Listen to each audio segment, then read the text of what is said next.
বিমানে খাবার পরিবেশন করার সময় এয়ার হোস্টেস ভুল করে একজন যাত্রীর চামচ ফেলে দেয়, কিন্তু সেই ছোট ভুলকে বড় করে দেখায় এক ক্ষমতাবান নারী। তিনি শুধু ধনীই নন, এই বিমানের মালিকও, আর সবাই তাকে রাজকুমারী বলেই সম্মান করত।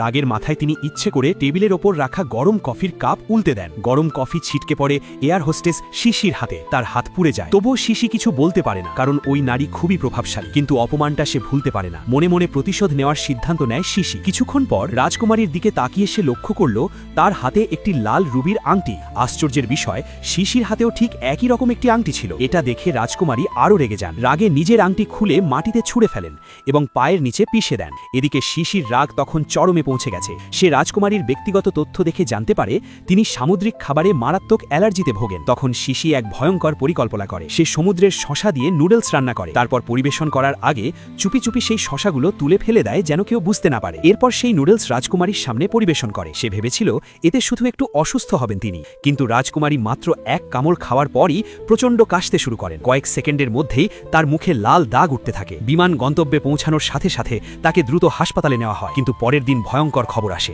তীব্র অ্যালার্জির কারণে রাজকুমারী মারা গেছেন। কারণ তিনি খুব গুরুত্বপূর্ণ ব্যক্তি ছিলেন, তাই সেদিনই তার মরদেহ বিমানে করে দেশে পাঠানোর সিদ্ধান্ত হয়। আর মৃত্যুর আগে তিনি বলে গিয়েছিলেন তার মরদেহ যেন শিশি একাই পাহারা দিয়ে নিয়ে যায়। রাতে বিমান উড়তে শুরু করল। বাইরে ঝড়ো আবহাওয়া, আর ভেতরে ভয়ে কাঁপছে শিশি। হঠাৎ প্রবল ঝাঁকুনিতে রাজকুমারীর মরদেহ সিট থেকে নিচে পড়ে গেল।